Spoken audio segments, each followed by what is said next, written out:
Are you a professional pillow fighter? Or a 9-to-5 low-cost time travel agent? Or maybe real estate sales on Mars is your profession? It doesn't matter. Whatever it is you do, however complex or intricate, Monday.com can help you organize, orchestrate, and make it more efficient. Monday.com is the one centralized platform for everything work-related. And with Monday.com, work is just easier. Monday.com, for whatever you run. Go to Monday.com to learn more.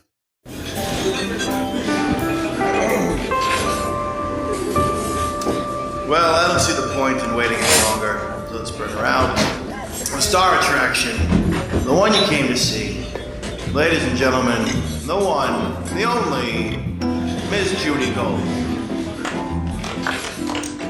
Ladies and gentlemen, this woman who I am interviewing today has had such a profound impact on stand-up comedy as a whole, but for me, as a stand-up comedian, she has had such a profound impact on me. She is, I hate this word, but she's beyond unique. Her voice is like no other. I don't even know what to say. You are such a hero and so brilliant. And I can't believe you're on my show. Like, I can't believe it. Ladies and gentlemen, the one, the only, Paula Poundstone is here. Well, thank you so much. But you were making this description. I was so excited as to who you were having on as you were describing it. And a lot of listeners are going to be, well, fuck, it's just Paula Poundstone. I just want to say that there is no one. The only thing bigger than Judy Gold is Nicki Minaj's cousin's friend.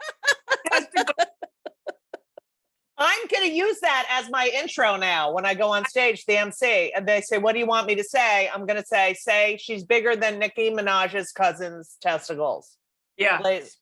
It's the best intro. What a world we live in. I know. For those, why anybody would say anything so weird, Judy was on the Stephanie Miller show yesterday, Yes. which definitely. You listen to that show? I do. Yeah, I love her. Yeah, I do too. And you know, Paula, well, you're on Wait, Don't Tell Me, which, I'm not a jealous person, but I've always wanted to be on that show because I fucking love that show. And you're perfect. I mean, you are, okay. I just can't believe I'm talking to you. So Wait, Don't Tell Me is very, very fun to do. I'm really lucky. I have no idea really why I'm on there. The others are much smarter than me. That is so not true. No, it isn't. They were born into the world knowing more about current events than I. It's a disability of some sort that I might have. You can't be born knowing about current events. I think they are, though. My son, when he was growing up, when he was in the early part of growing up, I think he really longed to have some sort of learning disability to sort of justify his behavior. Right. Because he used to say, he was a terrible student. And he used to say to me that he didn't test well. And I said, well, honey, that might well be true. But even if one does test well, you have to have read the material. He was just like, no, I just don't test well. Like, apparently the idea of a test so put him off that he couldn't even but at least he has that, he can say something like that. Like our generation, there was no learning disability. It was like, that he's weird or she's weird. Yeah. There's something wrong with that one. Yeah, we never had the words for this. We have a lot in common as far as mental health, but I also, because I have OCD, but I have ADD too. So it's a really good combination. But the thing is that I could never take a multiple choice test. Like, I would read everything and retain it. But if there was one iota of truth in B, even though C was the answer, I'd be like, well, B could also be the answer. And I would sit there on each problem for like 20 minutes. Like, no, actually, there's some truth in A and there's some truth in B, but why is C the answer? And like, Wow. it was awful. You should have been a lawyer, because those are the kinds of, those are good. Right. No, one of my pastimes is listening to Supreme Court arguments. Right. And oh my gosh. Yeah, that's a fun thing. That's fun. It really is, because it's very, very rational. Right. It's, yeah, my kids hated it. I used to put them on in the kitchen, like, come on, guys. And they were. I know you want to ride your skateboard or play Monopoly, but let's listen to Roe v. Wade. Yeah, exactly. I would say, okay, what do you want to hear? The Miranda case or Virginia versus the Loves? Which one? She got to choose the last time. I want to choose.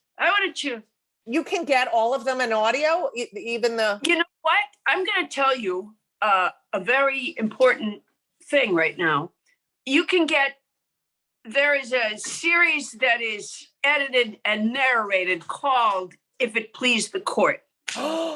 And it's so great. It goes over in fact, Roe v. Wade, Miranda. Right. That's how I know about the Loves or the Lovings. The Lovings versus Virginia. Yeah.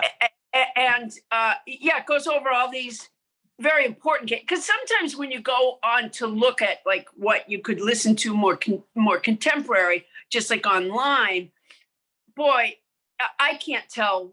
It's a lot of like mineral rights. Right. It all seems so exciting when they talk about it on the news, and then you go through what they actually do on a daily basis. Like, right.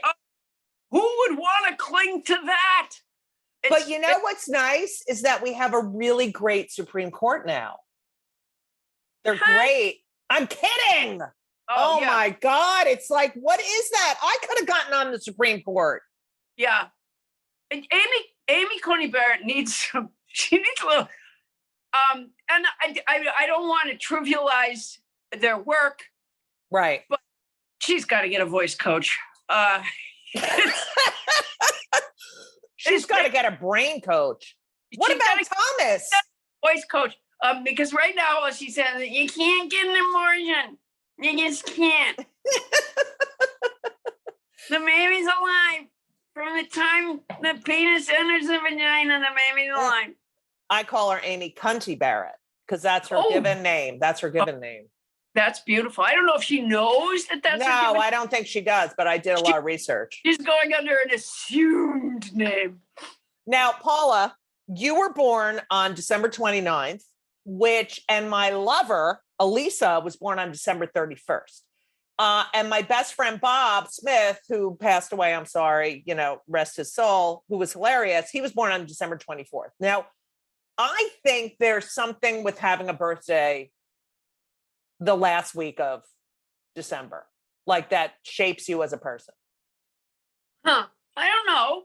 I think a lot of women that were, pregnant and near giving birth. Right. It was probably not a great time to be that pregnant. Yeah. I mean, I've never been pregnant before. I have 3 children, but I adopted. And by the way, with my son, I got a phone call saying there was a baby who needed somebody to take care of him. And I had to go to a hospital. And at first I had to sign some papers. Then I had to go to a hospital and pick him up. And I just brought one of those, the bucket things in the car that click in the thing. I popped the kid in the bucket thing. He was, I think, 2 days old. And then I swung by McDonald's and got a Big Mac. Brought him. There was no pushing. There was no yelling. That's great. Yeah. There was no, there was no cleaning up. Right. But so I can't really speak to the experience of being pregnant, but but I mean, just that your birthday, being born that last week, like Elisa's birthday, my lover, that's the Jubel. That's anytime I mention anything Jewish. Yeah. So Elisa's, her birthday's New Year's Eve. It's like shit birthday. Bob was the Christmas Eve. You know, that whole week, I am very attracted to people who were born that last week of December. Well, I think we were born to unhappy mothers. Yeah.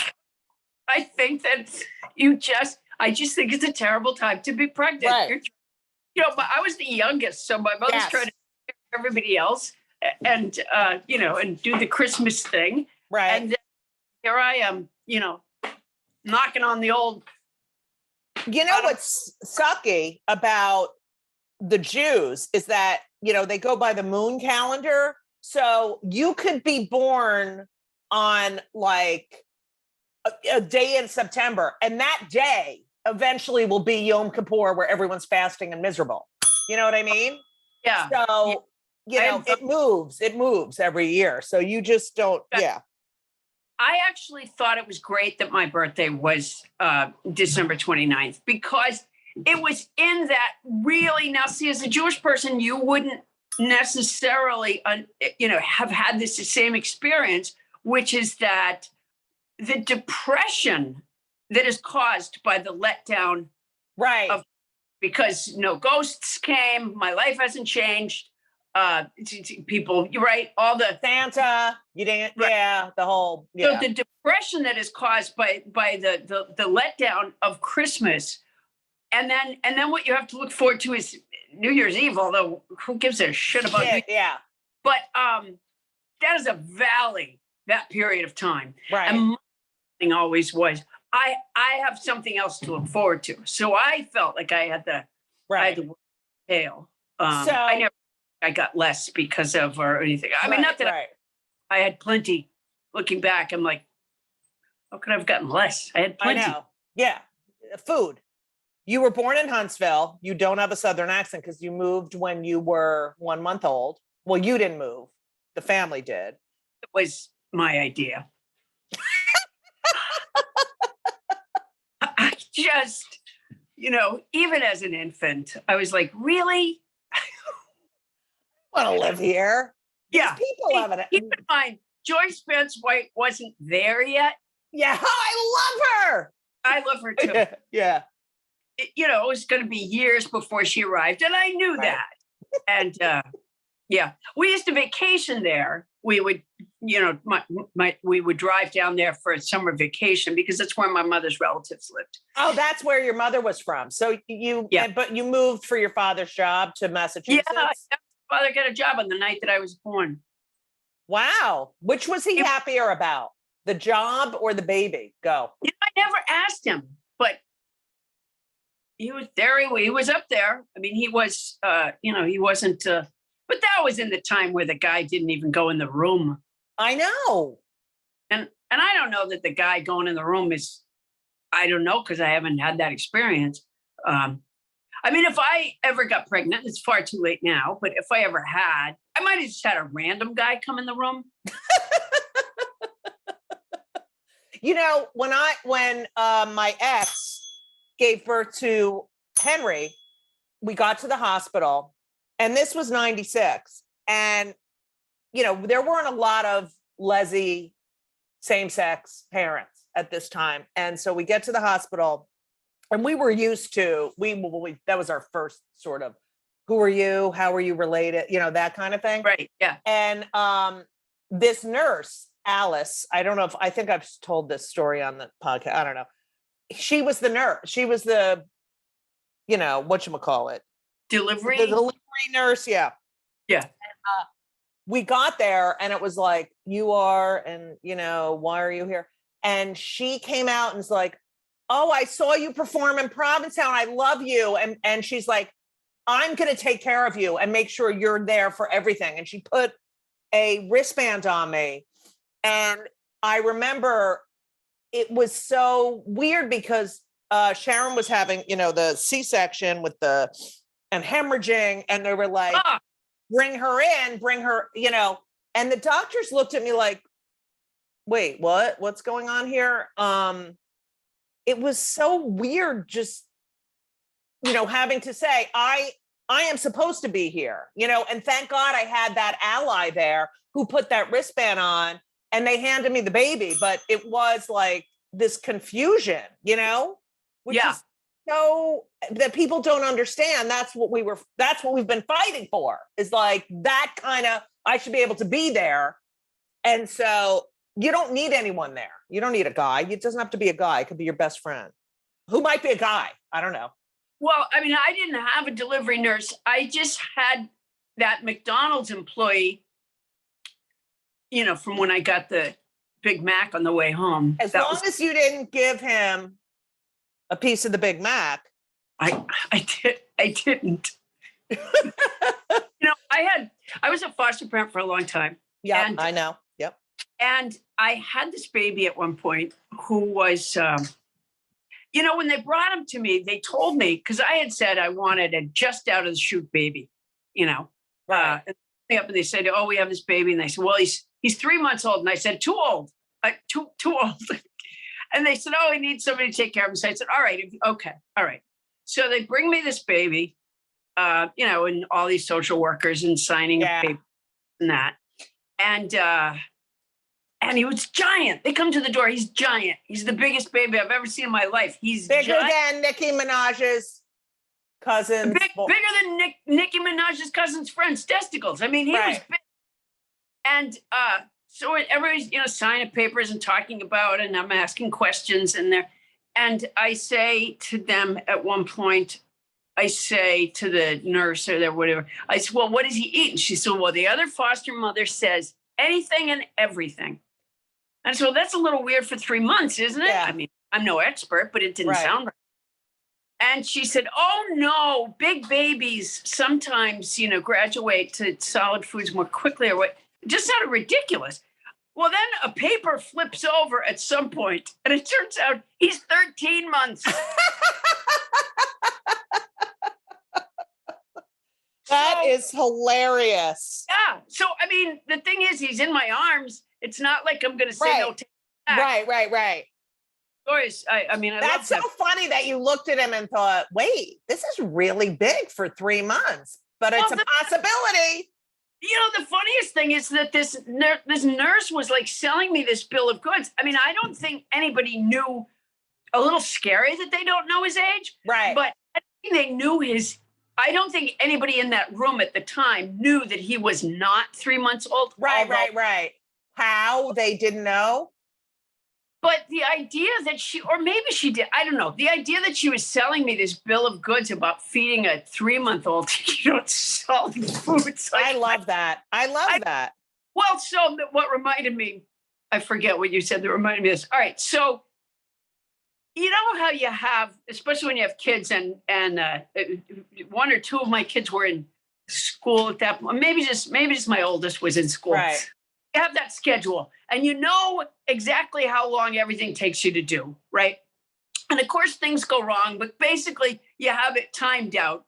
I'll do this, I'll do this, I'll do this. So I get this, so now I have this additional child so I'm going to get up earlier and clean him up, take care of him, have him ready so we can, get the other kids up, get the stroller, blah, blah. And my kids never ate. And I was not the type of mom to say that, finish your food. Right. Give them food. If they want it, they'll eat it. If they don't, okay, next meal, they'll eat more, I guess. But so they just were not big eaters. So this baby, where it's just me and him because the other kids are still asleep. I pop him in the high chair. I pour some Cheerios out on the tray in front of him, and he starts to eat them, but like really slowly. And I'm like, well, fuck, I didn't schedule this in. I knew, but it never occurred to me that he would eat it. Right. So now, I looked at him, I said, "You know what? We don't do that here. We don't have time for that. Get on the high chair." My little eating baby. And he also was a big, he was a big baby. Big baby. There was a point to this, but I forget what it was. Okay, but I love that, eating slowly. That is true, that managing the time thing of like, okay, this is going to take it's like cooking, like, oh, I got to make this first, then I got to heat that up and blah, blah, blah, blah. It's like it's time management I'm not good at.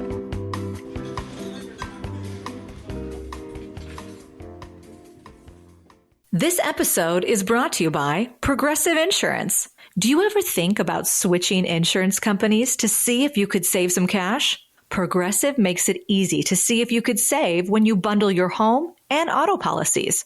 Try it at progressive.com. Progressive Casualty Insurance Company and Affiliates. Potential savings will vary. Not available in all states. So you're one of four. You're the youngest.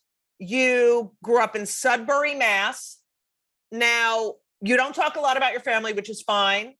Jack and Vera, which are... I don't know. Yeah, this is, oh my God, this is like Henry Louis Gates. Yes. But it's Vera is such a great name, isn't it? No one's named Vera anymore. You hate it. Yeah, no, it's a terrible name. Okay. I have an Aunt Stormy, by the way. No way. Yeah. And when I heard about, Stormy Daniels, I was like, maybe, but it wasn't. You know what I can't figure out about the Finding Your Roots Henry Louis Gates is I've never seen the whole show, but I've seen ads for it, Right. And there's always somebody like I don't know, like Samuel L. Jackson or somebody, and they're sitting across the table from Henry Louis Gates, and Henry Louis Gates has made them like a book. Yeah. Of their ancestry, and they always discover something that is, so interesting and exciting, and they push the chair back from the table, and they put their hands on their face, and they're just like, oh my God, God, my great was worked on the Underground Railroad, Right. Hundreds of freed hundred of, this is so, how come never have I seen one where Henry Louis Gates was just like, well, there wasn't, you had some great grandparents that were some of the, because they do the research before, and then they only take people who have an interesting, but it's all, and they're always related to, like, you're related to Theodore Roosevelt. That's what they, and then they start crying. And then they go, oh my God. And it becomes this whole... I've always loved national parks. I knew there was something. I never liked John Bolton's politics, but there was something about his face. I wonder if they ever had anyone who's like, you're related to Adolf Hitler. Yeah. I mean, this is my point. There's got to be. Yeah. Lizzie Borden. So I read that you went to a residential high school. Yes, not for my whole high school. It was the school for fucked up kids. Right. When I was 17, I went there halfway through what was in real time my senior year, but in terms of credits, wasn't really my senior year because I didn't have the credit. I went to school for fucked up kids. And we all, I lived in a house with 16 other fucked up kids. This was back during the wave of, encounter groups. Right. And, we did a lot of things together. But before that, were you just the weird kid? Like, were you? I was pretty, yeah. I mean, now I know that if I was at school with you, we would have been friends. Like, I would have been like, oh my God, I would have been attracted to that. Oh my God, she's kind of like me. But that didn't happen then. It was like, I would have brought to a halt, but we would have had a great time. I used to go through the halls erasing any pencil graffiti. Wow. That's definite OCD. Yeah. Yeah. Well, I just could, and if I had some sort of ink eradicator. Did you have any teacher growing up where you were like, that was like, Paula, you are special. You are so much smarter than everyone else. I mean, was there anything like an art like anything? I don't think I ever had a teacher that was that stupid, but I did have I had some wonderful teachers that really did. You know, when I learned to drive, if you can say that I ever did, but when I was getting my license, my parents wouldn't take me on, like, you know, you had to log a certain amount of hours. Right. Driving, and my parents wouldn't do that with me because apparently they valued their lives. But I got there was an art teacher at my high school that used to take me out driving. I was very connected to, to this day, a couple of my best friends are my high school teachers. I'm so glad, because you have to bond with someone, even though you're the other, you know, you have to find someone, especially when you're growing up, to relate to or talk like something or someone, you know. I'm definitely the identified patient in my family. Like, what the fuck? You're out of your fucking mind. You know, I was like the crazy kid, but you do find solace in like one teacher. I remember my guidance counselor. I was like, Mr. Weinfeld, you know, who got. You had a good guidance counselor? I had a really good guidance counselor, Mr. Weinfeld. Did he make suggestions to you? This is my favorite. I would go up there. You know, I got teased incessantly. Like, I couldn't walk down the hallway. I couldn't. It was just constant Bigfoot, Sasquatch, right? Oh, wow. And it was all the time. And it was like at the worst moments. And so I would go up to his office, and he was really great. And then the night before I was leaving for college, and I was living at college, it was at Rutgers, even though it was like, you know, half an hour, 40 minutes from my parents' house. My mother was like, you go, it doesn't matter how far away and how close you're living there. And it's we're not going to do it. It's going to be far away, whatever. So the night before I was leaving for college, I was in a panic state that if I'm living in a dorm, then I won't even be able to leave my room. Like, at least I could go home to my room, you know, right. And no one's yelling Bigfoot and Sasquatch. So I was like, oh my God, I'm going to be there, and it's just going to be constant. Like, I'm never going to escape it. Wow. And he came over to our house and said, no, it's going to be fine. And I mean, he was right. I mean, no one picked on me. Everyone was like, oh, you're great. You know, like, but I was so, and I didn't walk by a schoolyard till I was like 30 something. I couldn't walk by. You know, my dog can't walk by a schoolyard without drooling. Yeah. Probably the same thing. But yeah, so, you know, you remember those people, and I'm so happy. But you had Bill Cosby, Lily Tomlin, and Gilda on your wall at the school, right? And you would cut them out of magazine articles. Right. All the other kids had like black, you know, like rock posters. And you would read Bob and Ray to your friends. You memorized George Carlin's album. So you knew at that time that was your vocation, or the way you thought, or right? Did you know? Yeah, I didn't. But at that time, there weren't like comedy clubs everywhere. Right. Like what the path would be to being able to do those things, I had no idea. So you're listening to this going, wow, you know, and Pryor, you love Pryor too, but you were listening to these things going, oh, so what's the path to doing this? Yeah. Right. And you didn't know, which is so. I thought when I was living in Boston, I thought, well, maybe like some, you know, there were street performers. And I thought, well, maybe I could do that. Yeah. Which I never did, by the way. But you weren't fearful of doing that. Like, you were like, I'm going to do this. No, I mean, I think I was, I'm glad I never did that. But right. I don't think it would have worked out so good. I also don't think that I understood that. I know in Santa Monica, they have to have you have to have a permit. License, yeah. Same in the subway. Like, I didn't know that in Boston. Yeah. I thought just, took off their hat and started doing whatever it was they did. The story about learning to drive with your father is so, I love that story because it's so what you do on stage. Which one? The one about don't go over that glass? Yes. Yeah. That was my father did take me a couple of times on drivings, but not a lot. And we were driving, and he says, he's sitting in the passenger seat, and there's some glass up ahead. Honestly, I hadn't even seen the glass till he pointed it out. Right. He said, "See that glass up ahead, don't go over that." And I veer straight through the glass. It was, broken glass on the road. And of course he was like, why'd you do that?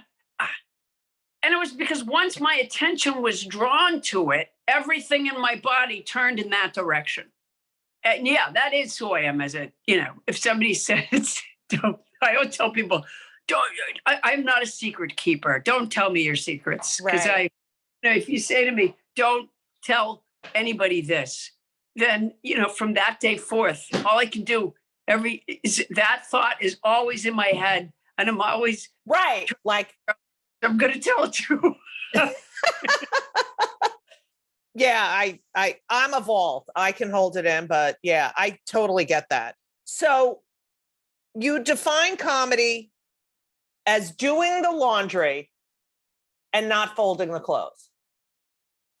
Did I say that? Your comedy as doing the laundry, getting it all done, and just not folding the clothes. I don't know if I said that. All right. Well, I do make a lot of laundry references, partly because, and Henry Louis Gates will tell you this, my aunt and uncle owned a laundromat. Stormy? No, but Stormy's aunt, my Aunt Irene and my Uncle Leslie, they owned a laundromat. And what was it called? I don't recall. That's a good question. In Huntsville, my Aunt Irene chewed snuff, and she always held it in the front, like between her gum and her lip in the front of her mouth. And there may be nothing more repulsive. And all the women in my mother's family are, of that generation of my mother's family, chewed snuff. And then they talk to you like that because they held it in their tongue. And so I had Aunt Irene who owned a laundromat, and they had a soda machine. I think that's part of what attracted me to that business. They had a soda machine right in there, and you could just get yourself a soda anytime. My Aunt Irene used to say to me, my grandmother too, they would say, "Come on, sit up here on my lap and give me some sugar." And oh my God. That's hilarious. You'd love them as a kid, but that just, then they said, "Don't kick my can over," because they had a can, like a chock full of nuts coffee can or Clabber Girl baking. Right. And it would have, they would spit into it. And oh my God. That I don't get, that's the thing. And they spit it into like a cup, and it's like brown and gross. And then, God, I can't. It's so gross. Yeah. And then they get cancer. I'll tell you something.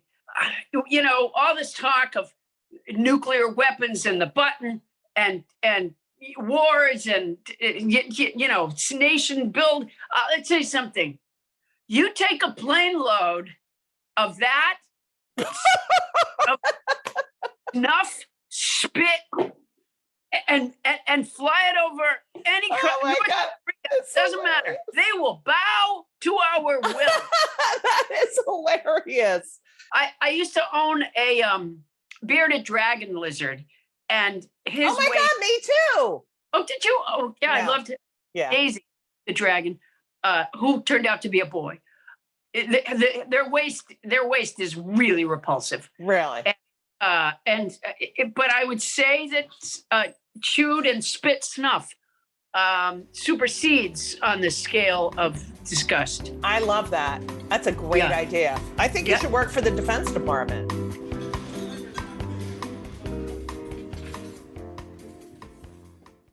This week's episode of It's Judy Show with Judy Gold is sponsored by BetterHelp. And if you know me, which I think you do because you're listening to my podcast right now, you know that I am a big advocate for therapy. I think it benefits everyone. I think there's so many people who need it, who don't partake. It is so important for your emotional health and well-being. Therapy is fantastic. It is in every stretch of the imagination. And if you're thinking of starting therapy, please do it. But please give BetterHelp a try. It is entirely online. It's designed to be convenient. It's flexible. It suits your schedule. You fill out a brief questionnaire to get matched with a licensed therapist, and you can switch therapists anytime for no additional charge. I have switched therapists in my life. I've had many, many therapists, and sometimes it's not a great fit for you, but don't give up.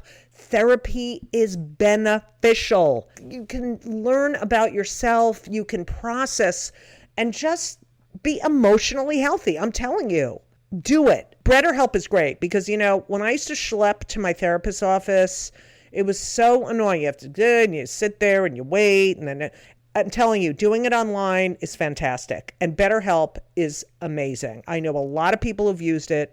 So if you're thinking about therapy, go to BetterHelp.com.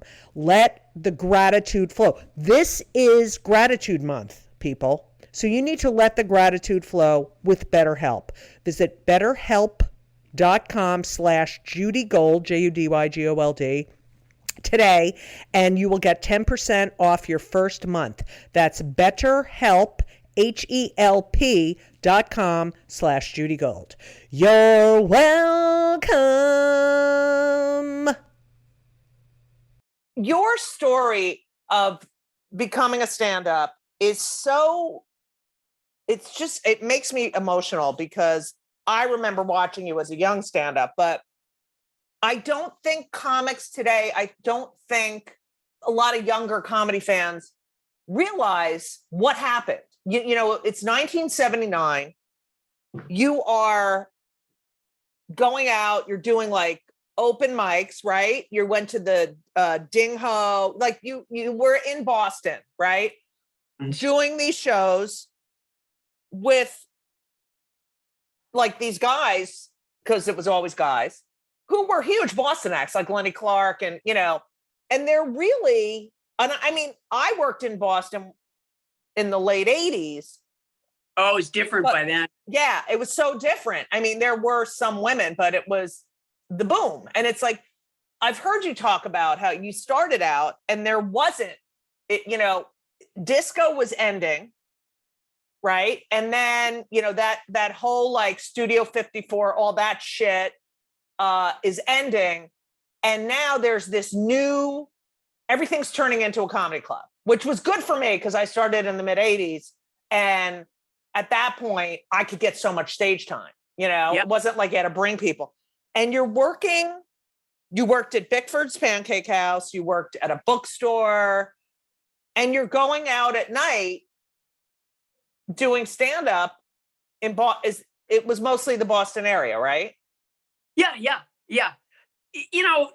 Nobody in Boston invented stand-up comedy. Right. It's been around, I'm sure, since we came out of the caves. But there was certainly a period where there weren't many venues where audiences were no longer excited about stand-up. There weren't many venues. You could see a stand-up comic in, say, in Las Vegas. I don't know how long the Improv had been going in New York at that point. Maybe New York, maybe LA. But again, just a handful of places. So these two guys, and I've never known, it's sort of like water travel on different continents. Before people on different continents even knew that there were other continents, or knew that there were people on other continents, they all came up with water travel at about the same time, which I'm just fascinated by that. Right. And in the same way, somebody started having stand-up comedy at a place in Chicago. So they started having stand-up comedy place in Boston. Denver, like all these different cities at about the same time, which is right. Late 70s, early 80s. So these two guys started a company called The Comedy Connection. Yes, I performed there. Yes, I remember. Yep. they didn't have a location in the beginning. They were like a traveling show. So what they did was, they would go in and say, well, we'll do a show for you here, make some deal with the club. And then they would do the same thing in outlying places. So we had, at the time, it was in the basement of the Charles Playhouse. Right. Warren in Boston was their main, the main place that they had. And then they started doing comedy at the Ding Ho in Cambridge. And then they had these other like one-nighters. One was in Providence, Rhode Island, I remember. Just like a one-nighter thing. Did you ever perform at Kowloon's? No. The Chinese place? That came later. Yeah. That came later. I mean, in the beginning, and it was these two men, Paul Barclay and Bill Downs. I don't even know where they got the comics that they started with, because it was a chicken and egg thing. Like, where did that come from? Right. But Lenny Clark, who was born and raised in Cambridge, or certainly raised in Cambridge, he was a man about town. He grew up there. He knew tons of people there, and he was very funny. Yeah. And the audiences that originally came out to see stand-up comedy came out to see Lenny Clark, and they were large friends of his. Right. And obviously the audience expanded from there. But what happened is his sense of humor carried the day. Right. And so a lot of the other guys, I mean, I think a lot of people who started out in Boston, were they to have traveled to other places earlier on in their careers, would have had a different style. Yeah, different voice. I totally agree. Yeah. It was like, this is Boston comedy. This is how you do comedy in Boston. Exactly. That very misogynistic, loud, in your face. Yeah. Sometimes yeah. a lot of screaming at people. That was very, very popular because that was Lenny. And Lenny, you say Cambridge and people think intellectual, but no, Lenny was the other part of Cambridge. Very blue collar. One of my favorite guys in the world is Jimmy Tingle. Ah, I love him. He's just a great guy. And I booked him in P-Town a couple years ago. I love that guy. Yeah. So smart. Great. But, he was one of Lenny's friends. Right. And his first time on stage, he came up, he was in the audience and he was drunk and he was shouting out things. And he sort of went up on stage, like from the audience, I think the first time. He was totally different than he is now. When you went up there and you're like, oh, because I know what happens next, but when you went up in Boston and you were like, wait, did you know, like, this is what it is? It's like just these big guys screaming and yelling. And did you know that wasn't all stand-up comedy? Because you, as you say, you started at a point before every place decided to do stand-up. But were you aware of like, wait, this is not this? Did you think all clubs were like that? Like, that's the way it is if you go to a comedy club. What I figured out relatively early on, I started when I was 19. Me too. It was a good year to start. Yeah. What I figured out relatively early on was there was a social hierarchy to getting booked. Right.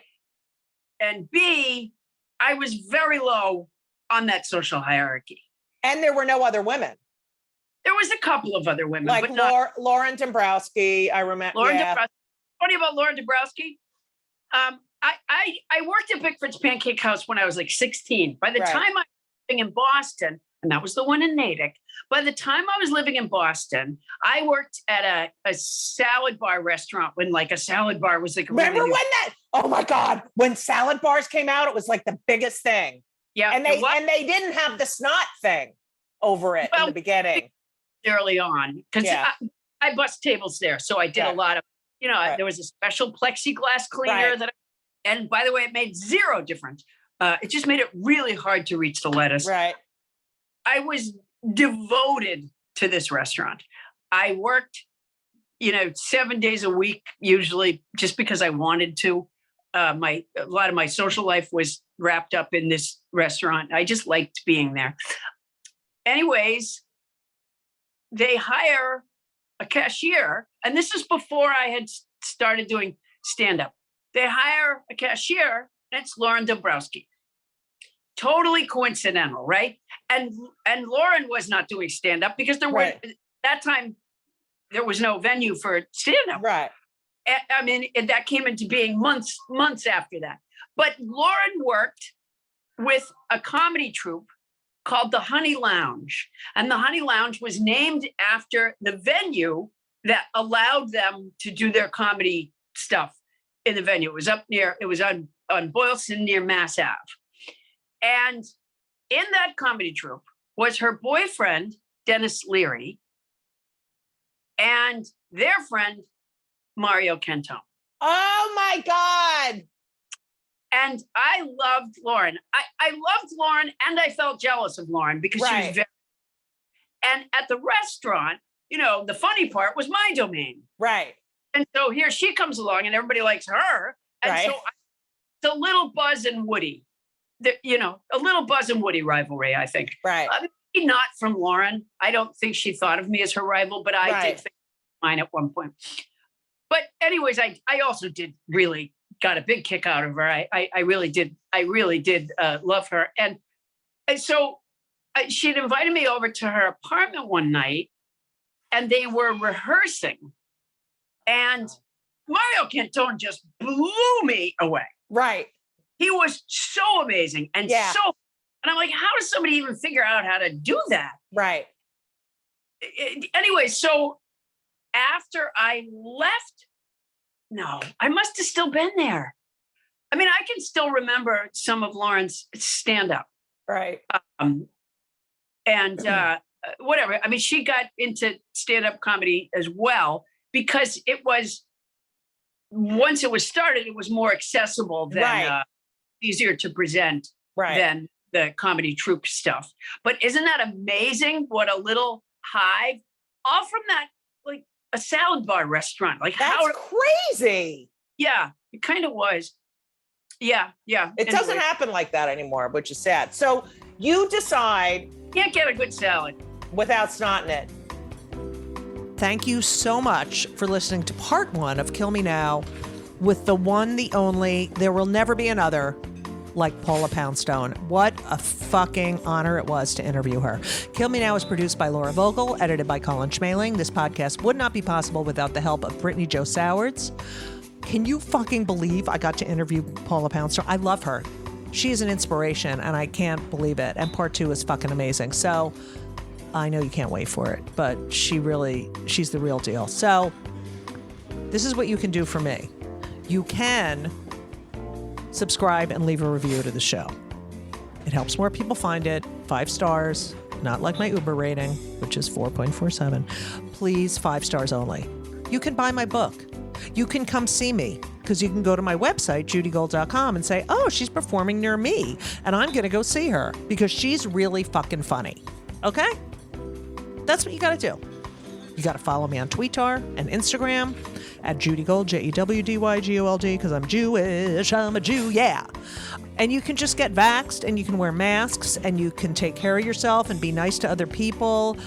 There's just so much you can do right now. And also, I just want to thank you for listening to Kill Me Now and for listening to the end because, no one listens to this shit. No one listens to the very end of the podcast. I mean, I do because I'm mental, but I appreciate it a lot. So thank you all so much. I love all my fans. I love all vax people. Not all vax people. I'm sure I hate some of them, but yeah, that's it. I wish you all well. And as we always say, so long. Don't forget to tune in next week to Just Kill Me Now. It's Just Kill Me. Oh. Don't forget to turn for part 2 on Just Kill Me. No, it's not. It's Just Kill Me. No. Judy Gold's Just Kill Me. Kill me now. Just Kill Me Now.